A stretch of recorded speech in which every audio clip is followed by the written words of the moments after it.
Hi everyone, welcome back to the channel. I'm Cari. This is my husband Reid. It's been a minute since we had a sit-down conversation, but I thought that we would update you because I know the last time we said we're moving, and that video got a lot of just support and questions and all of the above. And that video we actually did back in March, and it's now September, so a lot of time has passed. So I kind of wanted to talk about the process that we went through, and Reid here was our logistics guy. So I wanted kind of to this talk. Is why I need to drink. I wanted to talk through what that experience was like, and then also just share a little bit about how we're doing now. I officially accepted the job at the beginning of March, and we committed ourselves to moving.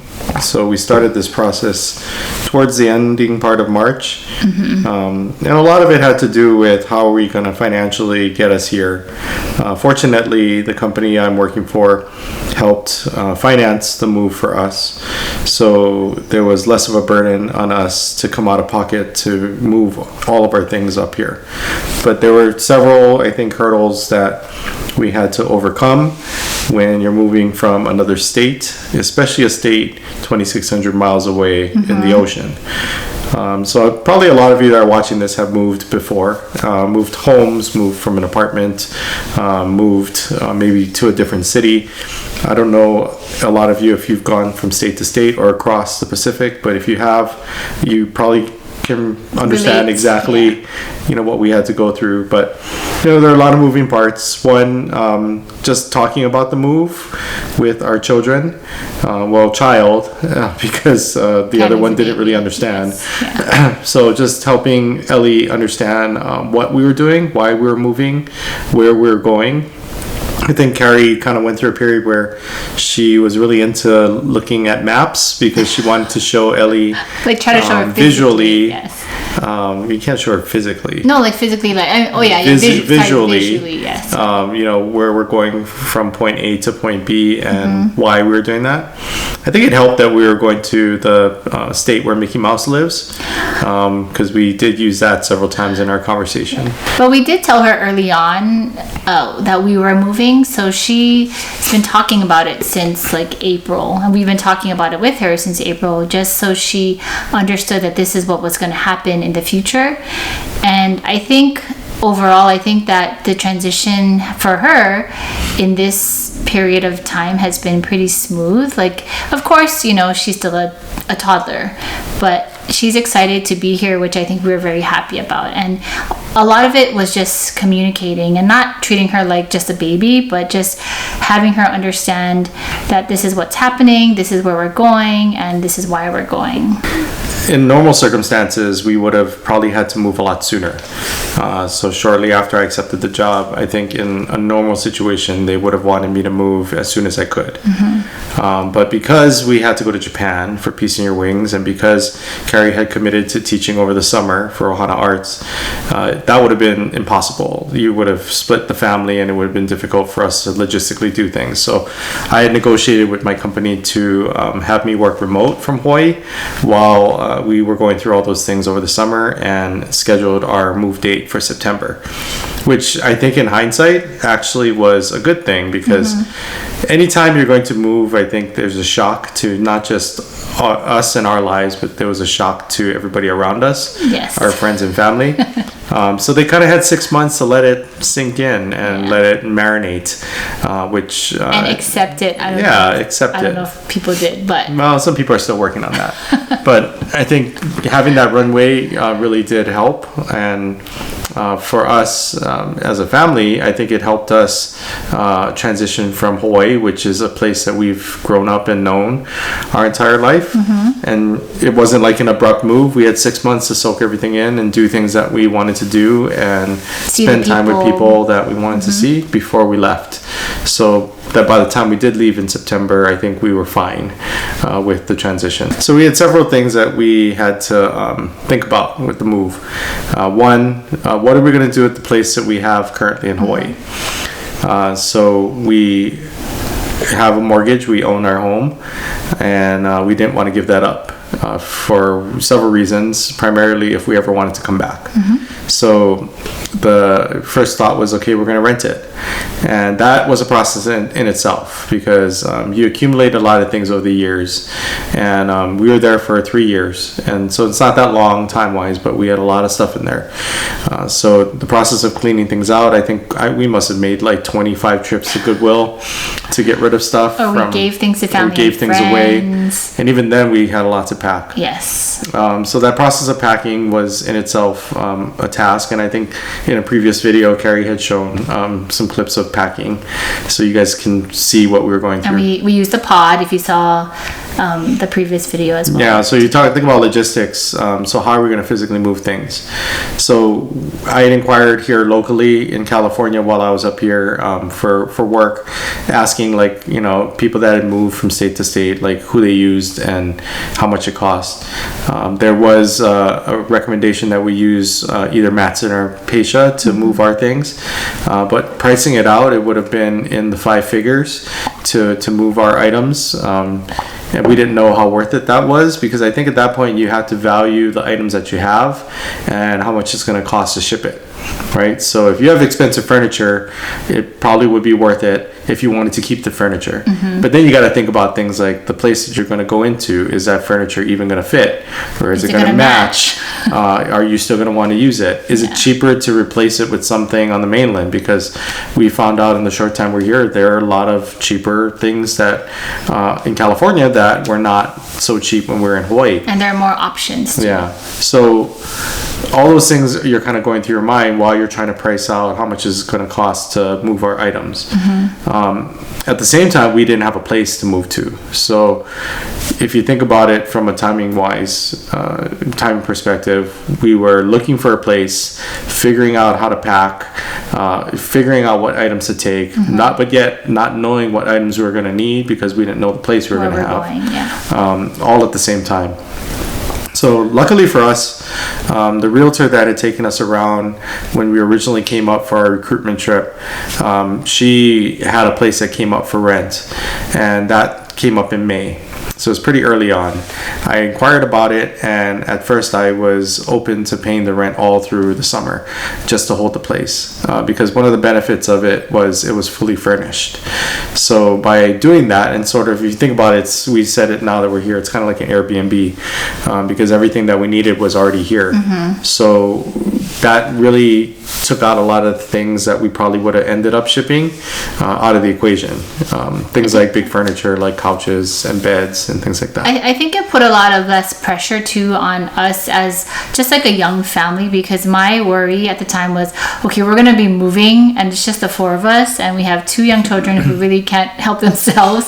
So how are we going to do all of this? And knowing that we were not going to bring big furniture or like beds and stuff really put a little bit of my anxieties at ease, which was like just a breath of fresh air. I mean, we could have paid for a moving company here to move our things into the house. That's always an option when you're moving, but not having to bring our big pieces of furniture, I think, was a good thing from that perspective, but also from a cost perspective. So when we realized we were going to rent a house that was fully furnished, our options for shipping kind of opened up. And I inquired through pods, and you probably see them around in people's driveways, right? These small 8-foot pods, just to see how much it would cost. So they recommend for an apartment size, you get an 8-foot pod. For a home, you get a 16-foot pod. But we also didn't have the items that we were going to take anymore. But Cari felt like a 16-foot pod was still necessary, so we paid for the 16-foot pod. We didn't need it, but we had space. Yeah, but because of the timing, we wanted our things to be there by the time we arrived. Yeah. But we also didn't want to pack during the summer months where we knew we were going to be in Japan and she was going to be working a show. So we started packing with the deadline that we were going to get out of our house by the end of May. So that also put some pressure. So we had from the middle of March, towards the end of March, through the end of May. It's just about 2 months to get out of our house and try to find a renter.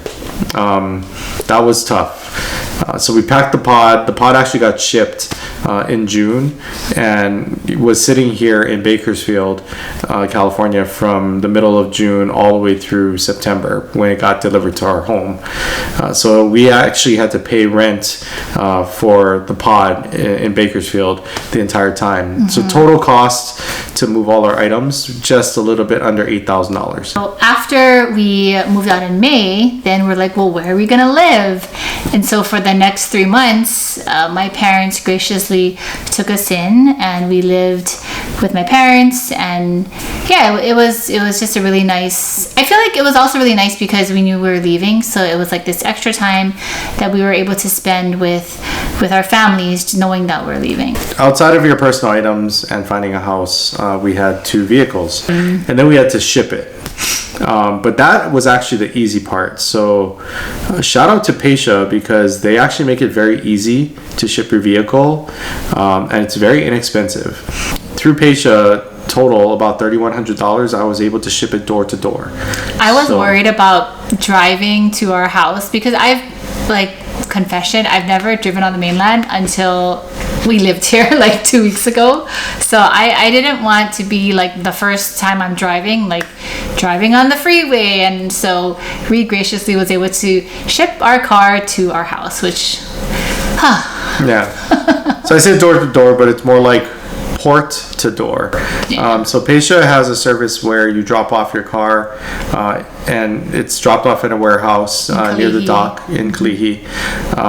You've got to prep the car, which is new to me because I didn't realize that you had to do this. So the car has to be clean in and out. How about the gas? There can be no items in the car, and the gas has to be less than a quarter tank full.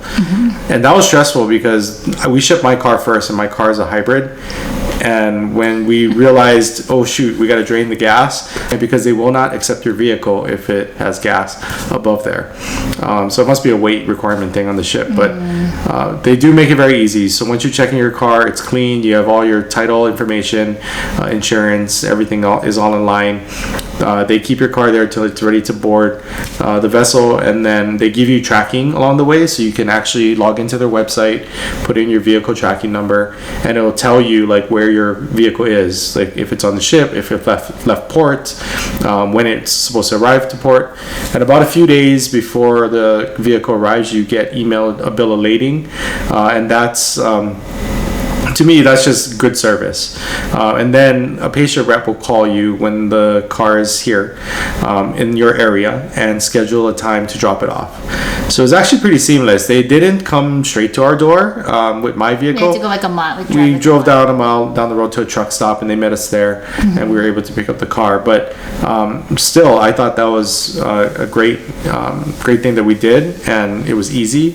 So if you guys ever have to move, I recommend you call Paisha and you schedule your vehicle transfer through them, because that couldn't have been easier. Well, Reid was really smart about how he timed the cars. So like right after we got back from Japan, which was the middle of August, then we shipped his car. So we still had one car that we could use while we were in Hawaii for camping. And then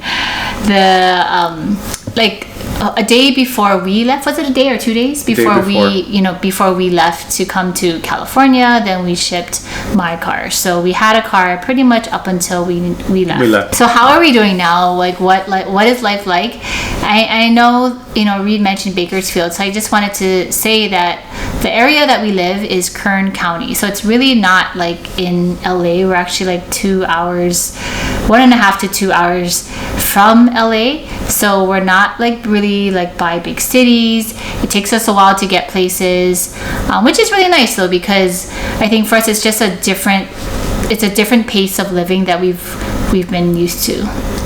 What are you looking forward to, I guess, like living here? And well, it's only been 2 weeks. We've already gone to Disneyland. Yes. I have a reel on my Instagram. Yeah, we've made it a point to try to get out several times to just see the town that we're in, just explore the parks, eat out at different restaurants. I think it's been really nice. We've involved our daughter Ellie in dance and some music classes here, which has helped Cari make some friends through that process. me being closer to my job has helped, I think. I'm physically in the market that I'm supposed to oversee. I think my team's excited that I'm here. It's been a good 2 weeks so far. And for me, life has been kind of in a way this similar to how it was in Hawaii. Like my routine, because I'm home with our girls, I've established like a routine in our life. The first week, I forgot to mention, the first week we had our friend Audrey come up with us, which was like really, really helpful to have a third adult or just another person who was able to just help us, just move in, cook for us, and we're just so grateful because I wouldn't have thought to have somebody come with us, but she wanted to be here with us. And so good job, Audrey. Yeah, we're very grateful because it was a really nice week with her. The girls got to spend time with her, and yeah, if you could have somebody else, like if it's just like a small family unit moving to some place where you're not gonna know anybody, it's helpful to have somebody else with you. But thank you, Audrey, if you do watch this, thank you so much for being here and for coming with us on that first week, because yeah, it was a little rough, I would say, the first week, because you're just like in a new place, you're just like, what, you know, it can feel overwhelming, and I was overwhelmed. But now after the second week, feeling better. I've established routines in our house. So I think what I'm looking forward to doing more of is exploring this area. So it's very rural. It's like living on a neighbor island, to tell you the truth. Small town, small communities, everybody knows each other, but a lot of history and a lot of people that have been here a long time. So there are pretty unique things about each of the surrounding towns that I've learned over the last 6 months working here that I'm eager to share with my family. But then also, you know, we have access to now go anywhere in California. There's a nearby airport in Bakersfield. We could fly to other states. Ideally, airfare is cheaper because we're coming already. We're already on the continent. We're in California. So I think I'm looking forward to us being able to travel a little bit more. The cost of living for us in California is less than Hawaii. That's not the case in some parts of California, where it could be more, if not the same. But for us in this county, it's drastically less. So our dollar goes a lot further here, which actually helps us do things that we probably couldn't do back home. And that really was the whole crux of this decision, was giving ourselves an opportunity to show our kids some things that they couldn't see if we just stayed in Hawaii. And you know, just excited to see where this leads, because you never know what's going to happen next and where we're going to end up. But I think 2 weeks in, I love it. I think it's great. I think we are both enjoying the experience. Of course, you know, I miss home. We call our families often and, you know, see what they're up to. But I'm excited about what we're going to do here and what we're going to see here, what we're going to be able to experience with our family, and really just like grow our family unit too. I'm really excited about that. Going forward, I would love to know if you guys have any suggestions on content that you would want to see on this channel.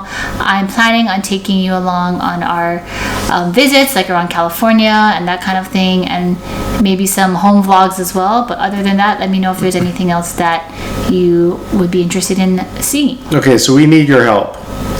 If you are from California and you know things to do here that are unique, I'm not talking about go to Universal Studios or La Brea Tar Pits and that kind of stuff. Unique, suggest them, put them in the comments, because those are things that we want to be able to experience and we want to show people. I'll give you an example.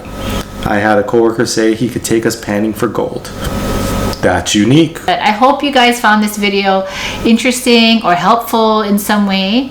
And it is now almost 11 p.m. Our children have been sleeping for maybe an hour, but we can make another one like this too. If you guys have questions, leave it in the comments. And yeah, we'll do another nightly talk if you would like.